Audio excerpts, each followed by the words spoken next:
What's going on, everybody? Welcome to another episode of Danny on NFL, a show dedicated to the Indianapolis Colts. And today we're going to recap the Colts and Browns game, which was just an atrocious game on offense. There is no way that we cannot blame this loss on Philip Rivers. It was a really bad outing by Rivers, and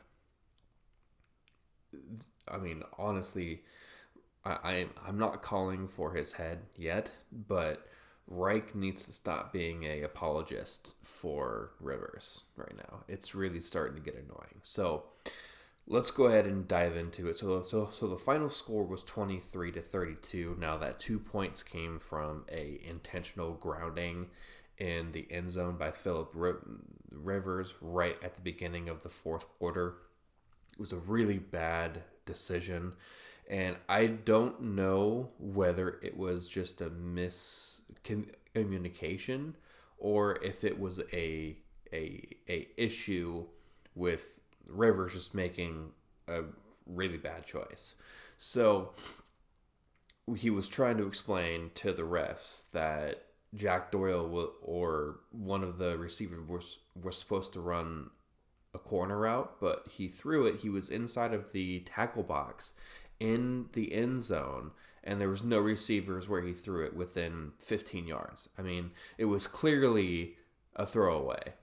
And because it occurred in the end zone, that's the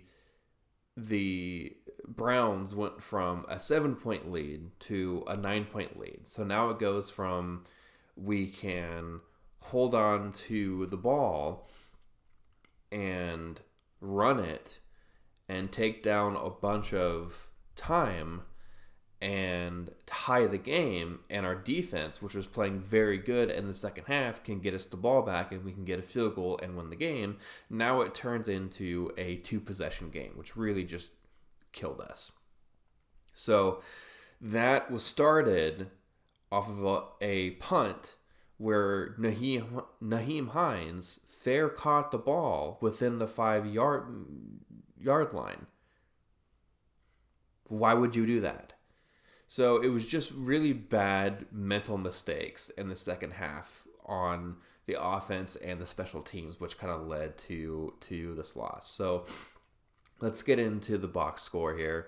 So the Browns had 385 total yards of offense. The Colts had 308. Both teams had a couple of turnovers.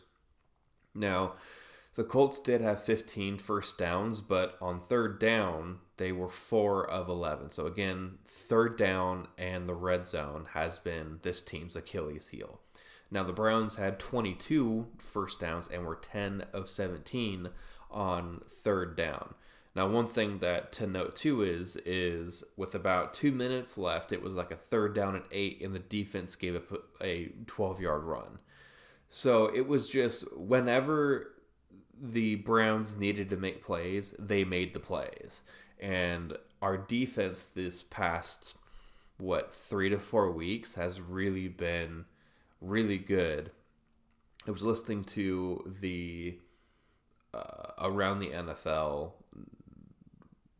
podcast, the flagship show of the NFL, and Chris Wessling made a very good point and said that the Colts defense is not like throwing chum in the water with sharks, but rather it's a giant snake that kind of just constricts you. There was none of that going on this week. The second half, there was a little bit of it, but the first half, they just got murdered. Now, one thing that is important to note, too, is the Colts did not give up a first down because of a penalty, which was good. Both teams were 1 of 1 on fourth down. The Colts ran 52 plays while the Browns ran 72. The Colts had 11 drives while the Browns had 9. So the yards per play, the Colts won as well at 5.9 compared to the Browns 5.3. But really what it came down to was Mayfield threw 2 touchdowns, and Rivers threw 2 picks at really, really important times. And in the 3 wins that we've had, Rivers has not made a mistake. But in the 2 losses we've had, he's played really, really, really bad. So this team just goes as Rivers goes, and it's really starting to get old, right? Having a 17-year vet making very, very bad throws. So the first pick that he threw was just a really bad throw, and he didn't see the corner sneaking up on T.Y. Hilton. Then the next throw that he did was on a icing route, and it was just kind of a panic throw. So again, and then the Colts were analyzed 5 times for 30 yards compared to the Browns 2 for 10 yards. And the Colts were also 1 of 4 in the red zone, while the Browns were 2 of 4. So again, it was just all the things that the Colts need to improve on really just accumulated here. And when we faced a team that can actually be put up some points, this is what actually happens. So we'll get into the stats here now. So Rivers was 21 of 33, 243 yards with a 7.4 average, 0 touchdowns again, and 2 picks. He had a quarterback rating of 60.6. Now, Mayfield didn't have that much better of a game. He was 21 of 37, 247 yards. He had a 6.7 average, but he also had the 2 touchdowns as well. And he had a quarterback rating of 72.7. So the one thing that really did surprise me in this game too is that we didn't run the ball that much. So we only ran the ball 18 times for 68 yards. And in a game where Costanzo was out, and we knew that Myles Garrett was going to wreak havoc the entire game, we still passed the ball.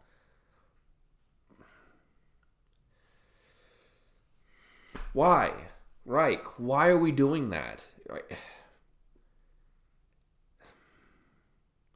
It boggles my mind that the strength of this team is running the damn ball. Like what Quentin Nelson says, we need to run the damn ball. Yet we're not.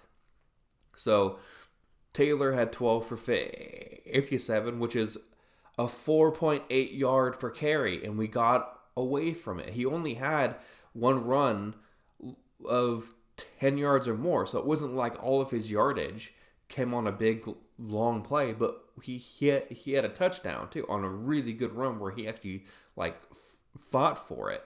Now, the Browns ran it down our throat. They had 33 carries for 124 yards, but only a 3.8 average. So, again, the things that we need to improve on were coming up in this game. And when we play like this, we are not going to win anything. It's irrelevant. And it drives me insane watching this team, which the strength of this team is stopping the run and this field position game, right? And running the ball. Why aren't we doing that? Now, on the receiving side, Hilton was targeted the most. He had 10 total targets. He had 6 receptions for 69 yards. Again, nobody caught a touchdown. On the Browns side, Landry had 4 for 88. Beckham had 5 for 58. Kareem Hunt and Rashard Higgins both caught the touchdown. Doyle had 0 catches on 2 targets. Cox was not involved at all. One of the picks that he threw was a target to Cox, and it's just why are we not running the ball? On the defensive side, Okereke and Yasin led the teams in tackles. Bobby had 10. Yeah, Yasin had 8. Walker had 7 tackles with 2 passes defended. The team didn't have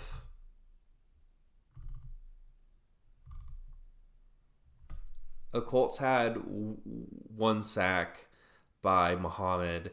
Xavier Rhodes had a single tackle. He did not defend a pass. It was just, I mean, I saw a stat on Twitter, which I don't know if it was true or not, but that we held Baker to 19 passing yards in the second half, and we still lost by 2 scores.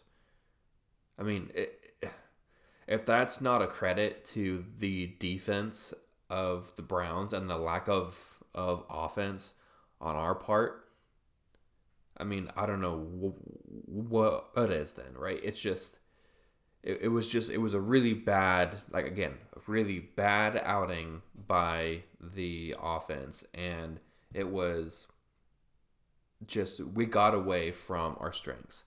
So that's going to be it for the recap for the Browns. So up next, the Colts play the Bengals. We come back to home, and like Reich says, we got to move on, and we're looking forward to the Bengals. Hopefully they can get back on track again, right? Like, the play calling has got to get better. The defense, it played well, but our offensive woes again are plaguing this team. We were 1 of 4 in the red zone again for the second straight week. So we got to get it together there. So, anyways, until next time, peace out.